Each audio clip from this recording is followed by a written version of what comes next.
Hi, everyone. Welcome to the Match+Book series on the EBPL podcast. My name is Paul.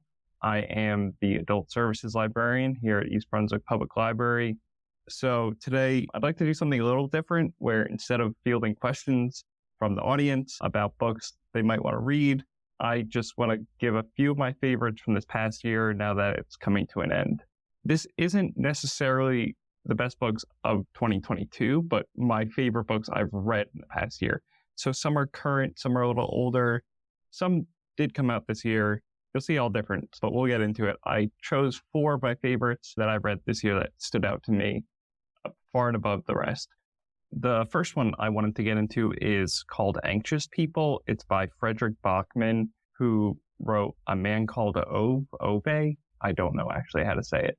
And he's a Swedish author and very popular in the United States as well. All of his books have been translated. There was a Beartown, which was a popular one, came out a few years ago. So in this book, we see starts with somebody trying to rob a bank, but unfortunately they don't realize that it's a cashless bank, so there's no actual cash to rob. They're fleeing from the police and they happen upon an apartment and take everybody hostage, but they didn't really intend to ever go to the apartment to take people hostage. They just kind of happened upon it because they were running from the police. So while this is a dramatic setup, it's also very funny because there's an apartment viewing going on at the time. So there's a number of different people there who all don't know each other, trapped in this apartment with a would-be bank robber now who's taking people hostage. So a very funny setup in and of itself. And the author does an excellent job of showing how these people who would have never interacted with each other, who are all very different on so many different levels, because they really have no choice but to sit there and communicate, because what else are they possibly going to do? You see them over time get to know each other. The barriers that would be separating them kind of come down, and they communicate on like deeper and deeper levels over the course of a day or two. The writing is so conversational, which is amazing, really, because, like I said before, it's written in Swedish and it's translated to English, but it maintains this wonderful flow to it. And I've noticed I could read chapters at a time without hardly realizing any time has passed. So over time, while we get snippets of the hostages and what's going on in their lives, we also get information on the police, who are a father and son duo. And we learn more about the backstory of each party and how their lives have intertwined over the years to come to this scenario and to reach this boiling point in their lives. And it's amazing to see how the backstories paint them as characters that are sarcastic, cruel, smart, entertaining. They feel like fully fleshed out characters in that way. And at times they're sympathetic, at times they're detestable. And I really like that in an author who makes them so three-dimensional like that. And I think the totality of this coalesces to demonstrate how much we have in common with each other, and how even the things we don't have in common with each other, we could communicate those things to each other even if they're not commonalities, and we could come to an understanding and realize our differences. And this could create a mutually better situation. We could really improve our lives through honest, open communication like this. The next book I'd like to discuss is The Paris Apartment by Lucy Foley. She gained a lot of recognition a few years ago for the book The Guest List, which I thought was excellent. And her follow-up is The Paris Apartment, which was released February of this year. And it follows a young woman named Jess, who is visiting her brother at his exclusive Paris apartment block. And when she gets there, she realizes he's missing, and eventually what she believes is that he's been murdered. So she stays in the apartment, which I gotta be honest, if you're staying in an apartment and you know somebody has either been captured from there or murdered recently in that apartment, that is enough to scare me way away from the situation. But she seems pretty open to it because she has nothing left to lose, as we come to learn about Jess. But she really involves herself in the everyday goings on of what's happening in this apartment complex and the lives of the people there and really tries to embed herself in all of their situations.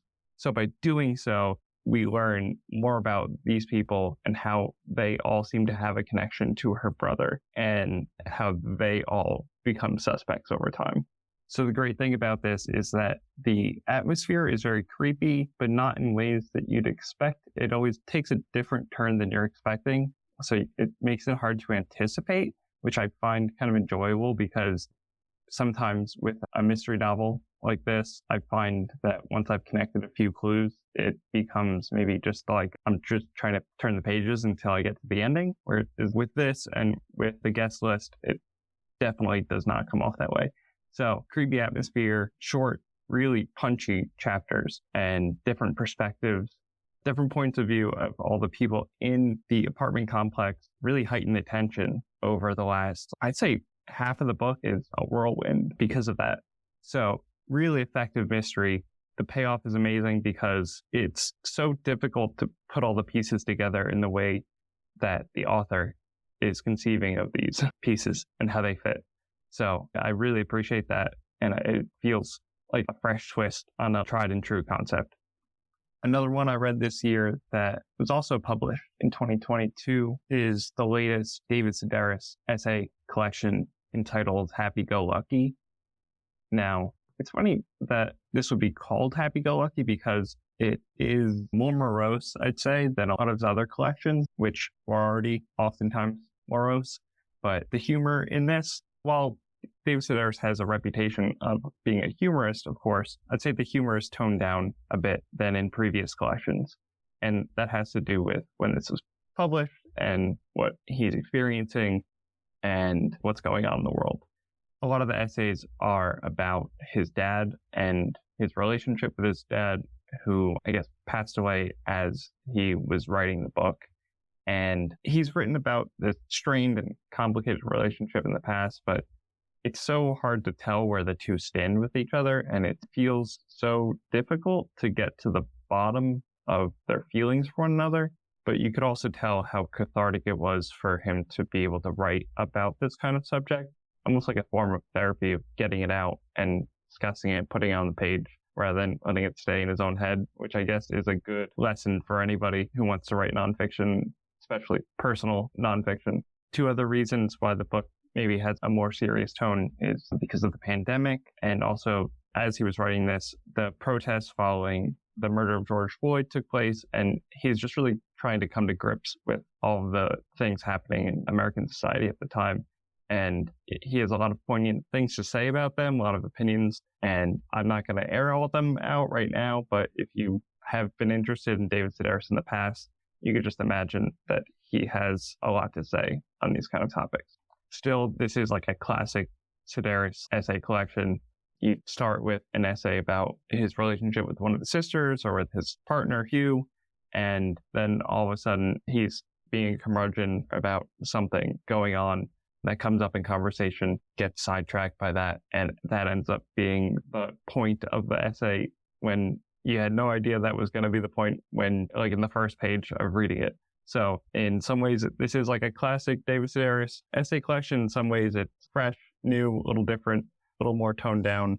And if you're the type of person who's seen David Sedaris do his live reads and been to one of his shows, you know that he's somebody who likes to be on the road, and he discusses this in detail and how the pandemic affected that and prevented him from doing his, I think he had like 50 shows lined up over the course of a year, like a few months, and the inability to travel just really took a toll on him. So that is, I think, one of the best things to read about in this is how he really coped with not being able to do that. But definitely worth a read and definitely a good sense of where he's at in his life at this point in time. The last book I wanted to discuss is called A Woman of No Importance by Sonia Purnell.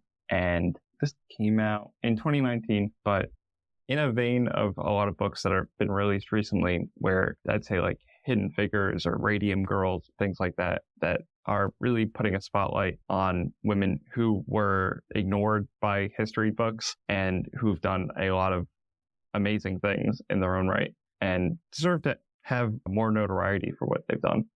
It is a nonfiction book. We follow a woman named Virginia Hall, who's originally from Maryland. She takes a job. So even though she was from a wealthy family, Virginia would rather be on the front lines of World War II, trying to make a difference in the world, and much to the dismay of her family members who don't want to see any harm come to her. She becomes a diplomat and eventually a spy for the British Special Operations Unit. And early on in her role here, she is working for the British in France at the start of World War II. And early on in her service, she develops an infection in her leg and it has to be amputated. So obviously you'd think this was the end of her career as a spy, but it's actually just the beginning. She gets a prosthetic leg. She goes back to work and she remains undercover. She's navigating France under German occupation throughout the war, communicating with the British, and just somehow evading capture, developing contacts, and really just running all these clandestine operations, organizing all of them herself, training people who want to be on her side, and working with the British and French government. And it really showcases amazing, unique skill set. And over the course of the book, you develop such an admiration for her because she had no prior experience in any of this. And yet she's pulling all of this off with no management, no instruction. It's really just her taking advantage of a single opportunity and making the most of it. I don't want to spoil too much about what she does, but she really is an amazing figure. And I would really insist anybody who's into spy novels or secret histories or anything like that, definitely check that one out. So those were my favorite books that I've read in this past year. And thank you for listening, and that you can listen to the EBPL podcast at ebpl.org/podcast. Thanks again to Melissa Hosick for editing this episode. And as always, thank you for listening.